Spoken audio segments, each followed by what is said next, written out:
George Lamos had never been the kind of neighbor to cause trouble.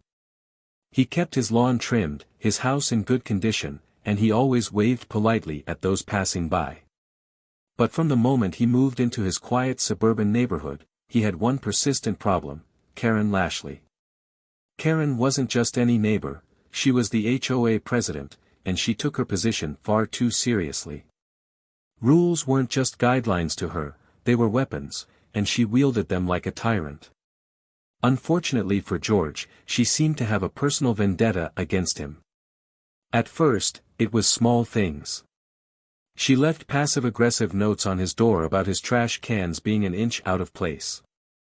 Then came the warnings about his lawn, even though it was just as neatly trimmed as everyone else's. When those didn't work, she escalated to complaints about his guests, accusing them of lingering too long in the driveway. But the biggest problem, the one Karen never shut up about, was his two Rottweilers, Titan and Shadow. "They're too dangerous," she would declare at HOA meetings. "They don't belong in a neighborhood like this." George knew better. His dogs were well trained, obedient, and never caused any issues. The real problem wasn't them, it was Karen. She had a bone to pick with him, and she was determined to find any excuse to make his life miserable. It didn't matter that other neighbors had big dogs. It didn't matter that Titan and Shadow had never so much as growled at anyone. Karen had decided they were a problem, and she was on a mission to get rid of them. For months, George ignored her, refusing to be bullied. But Karen wasn't the type to give up. She had tried warnings, fines, and HOA threats. None of it worked. So, she decided to take things into her own hands. That was her first mistake. The morning started like any other. George was getting ready for work, sipping his coffee while Titan and Shadow lay by the front door, lazily watching the world outside. Then, his security system beeped. George glanced at his phone and saw the motion alert from his front yard. Curious, he pulled up the live camera feed, and what he saw made his blood boil. Karen Lashley was crouched next to his car, a heavy-duty wheeled lock in her hands. George narrowed his eyes. She was trying to immobilize his car.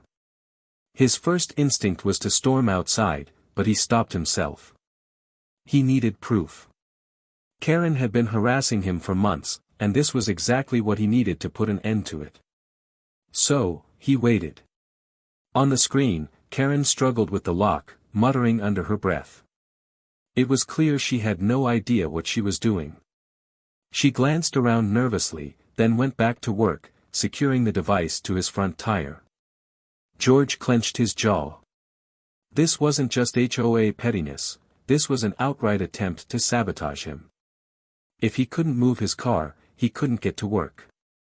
And if he couldn't get to work, he couldn't make a living. Karen had crossed a line.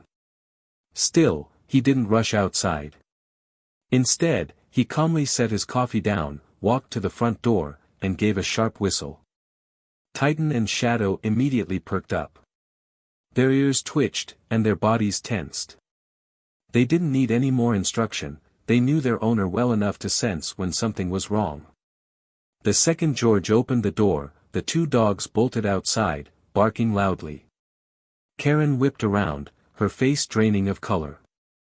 She stumbled backward, nearly falling over as the two Rottweilers charged toward her, their deep barks echoing through the quiet morning air. "Call them off," she shrieked, scrambling to her feet. George leaned against the doorframe, arms crossed.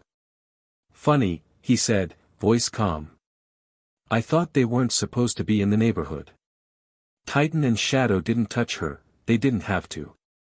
They stood their ground, barking furiously, their presence alone enough to send Karen into a panic. Terrified, she turned to run, but in her haste, she tripped over the curb and went sprawling onto the pavement. The wheel lock clattered beside her, a cruel reminder of her failed scheme. George whistled again, and his dogs instantly stopped barking, sitting down obediently. Karen lay on the ground, gasping for breath, eyes darting wildly between George and the two massive dogs. You did that on purpose," she wheezed, pointing an accusing finger at him. You set them on me. George raised an eyebrow and gestured to the security camera mounted above his garage. Smile, he said, smirking. You're on camera. Karen's expression shifted from fury to panic as she slowly turned her head toward the camera. Realization dawned on her, she had been caught. George pulled out his phone, tapping the screen casually. I've got everything recorded. You trespassing, tampering with my property, and now lying about my dogs attacking you. He pocketed his phone and crossed his arms. So, Karen, what do you think happens next? Karen scrambled to her feet, brushing dirt off her clothes. You can't prove I was trying to stop you from leaving, she blurted. George chuckled. Really? Because the footage tells a different story. Karen's face twisted with rage. You haven't heard the last of this, she snapped before storming off, leaving the wheel lock abandoned on the ground. George watched her retreat, shaking his head. No, she hadn't heard the last of this. Because now, he had everything he needed to make sure Karen Lashley never pulled a stunt like this again. George took a deep breath, letting the moment sink in. He had always tried to avoid conflict, but Karen had forced his hand. This wasn't just about petty HOA rules anymore, she had tried to sabotage his livelihood. And now, thanks to his security cameras, he had irrefutable proof. Karen, still fuming, stomped back toward her house. But before she could reach her front door, George called out, his voice calm but firm. You forgot something. Karen froze, then turned slowly. George pointed to the wheel lock still lying on the pavement beside his car. You're gonna want to take that with you, he said, smirking. Unless you prefer the police to find it here when they arrive. Karen's face twisted into an ugly sneer. You wouldn't dare, she hissed. George shrugged. You just tried to illegally disable my car on my own property. You tell me. For a moment, she seemed to weigh her options, but her pride wouldn't let her back down. Instead of picking up the lock, she doubled down. You think you're so clever, she spat. But I know the rules. I have every right to enforce HOA regulations. George shook his head. Tampering with someone's vehicle isn't an HOA regulation, Karen. It's a crime. Karen clenched her fists, her face growing redder by the second. No one will believe you. I'm the HOA president. They trust me. George pulled out his phone and held it up. The camera says otherwise. For the first time, Karen's confidence wavered. She stared at the screen, watching as the footage replayed her entire scheme, the sneaky glances, the fumbling with the lock, the panic when the dogs came outside. Then, in the distance, the sound of sirens cut through the morning air. Karen's head snapped up in alarm. You actually called them? George nodded. Of course. Someone tries to disable my car, trespasses on my property, and then falsely accuses me of attacking them? Yeah, I think that warrants a police report. Panic flickered in her eyes. She glanced around, realizing that several neighbors had started watching from their porches and windows. Whispers spread through the street. Titan and Shadow sat beside George, their tails wagging lazily. They had done their part. Now, it was time for the law to take over. Karen took one last desperate step toward him.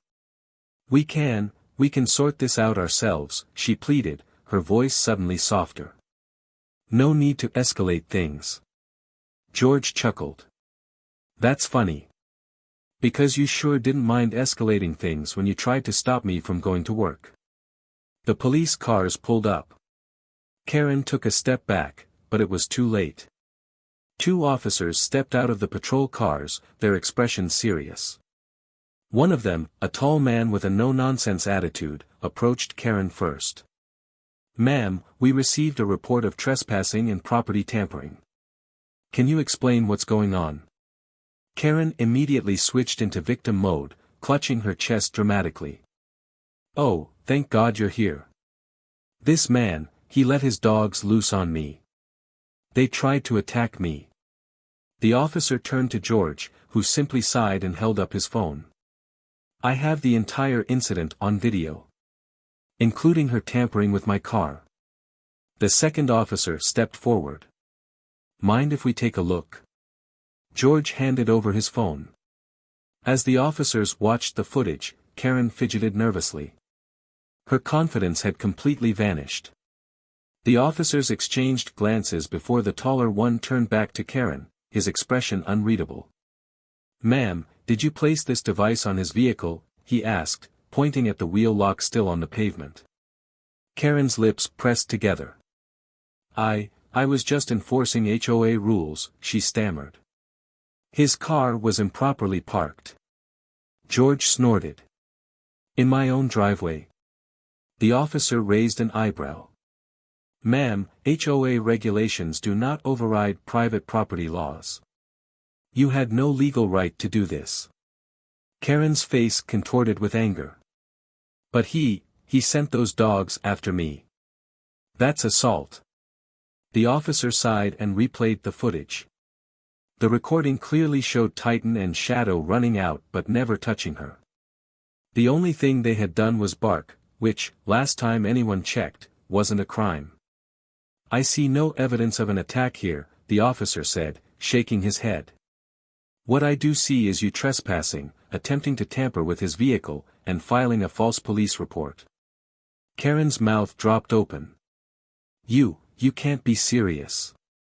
I'm the victim here. The second officer crossed his arms. We could charge you with filing a false report, but at the very least, you'll be facing fines for tampering with private property. Karen's jaw clenched. I'll be taking this to the HOA board, she spat. George smirked. Oh, don't worry, Karen. I'll be bringing this up with them too. I think they'll be very interested in hearing how their president is abusing her power. The officer turned back to Karen. Ma'am, we need you to come down to the station for questioning. Please step over here. Karen's eyes darted around, searching for an escape, but there was none.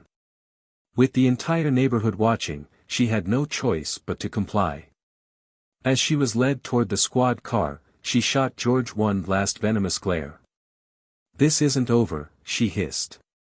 George simply smiled. Oh, but it is. As the officers drove off with Karen in tow, George looked down at Titan and Shadow. Come on, boys, he said, patting their heads. Let's go get breakfast. For the first time in months, the neighborhood felt peaceful. And Karen Lashley? She had finally met her match. The news of Karen's arrest spread through the neighborhood like wildfire. Within hours, everyone was talking about how the almighty HOA president had been caught trespassing, tampering with a resident's car, and then trying to lie her way out of it. George hadn't planned on making a big deal out of it, but the footage spoke for itself. Neighbors who had once been too afraid to speak up against Karen now had the proof they needed. She wasn't enforcing rules, she was abusing her power. Later that evening, George got a knock on his door. He half expected it to be another Karen disciple coming to defend her, but when he opened it, he was met with a group of homeowners, including the HOA vice president, Mark Reynolds. George, Mark started, rubbing the back of his neck. We saw the footage. And we had an emergency HOA board meeting. George leaned against the doorframe, arms crossed. Let me guess. You're here to defend Karen. Mark shook his head quickly. Not at all. In fact, we just voted to remove her from her position. That got George's attention. Mark sighed. Look, man, I won't lie, Karen ran things with an iron fist, and a lot of us just went along with it because it was easier. But this? She crossed a line. We don't want someone like that representing our community. George glanced at the small group behind Mark. Some of them had been silent bystanders before, but now they looked genuinely apologetic. She made all of our lives miserable, one neighbor admitted. We should have stood up to her sooner. George exhaled, some of the tension leaving his shoulders. It wasn't often that HOA boards actually held their own accountable. Mark cleared his throat. Also, we wanted to say, officially, that you're not in violation of any HOA rules. Your dogs are fine, and your property is well maintained. Karen had a personal issue with you, not a legal one. George smirked. Took you long enough. Mark chuckled awkwardly. Yeah, well, better late than never. George nodded. Good. Now, if you really want to make things right, maybe focus on running this HOA with fairness instead of fear. Mark extended a hand. Deal. George shook it. He had won, not just against Karen, but against the entire corrupt system that had enabled her. With Karen gone, the neighborhood changed almost overnight. The constant nitpicking, the endless violation notices, the ridiculous fines, it all disappeared. The HOA, under new leadership, focused on actually helping the community instead of harassing residents. People felt more comfortable in their own homes. Barbecues, friendly gatherings, and casual chats became more common. The neighborhood finally felt like a place where people wanted to live, rather than just survive under Karen's rule. As for Karen herself, she had lost everything. Not only had she been fired as HOA president, but she was also slapped with a hefty fine for trespassing and tampering with private property. While she avoided jail time, her reputation was destroyed. No one took her seriously anymore. Some neighbors even whispered that she had put her house up for sale, unable to stand the humiliation of losing her power. George, meanwhile, went back to his peaceful life. One afternoon, as he sat on his porch, watching Titan and Shadow lounge in the sun, he noticed a familiar face walking by. Karen. She avoided his gaze, walking briskly with her head down, clearly hoping to get past without confrontation. George, being the bigger person, simply leaned back in his chair and smiled. "Morning, Karen," he called out. She flinched at the sound of his voice but didn't respond. Instead, she walked even faster, disappearing around the corner. And just like that, peace returned to the neighborhood. For good.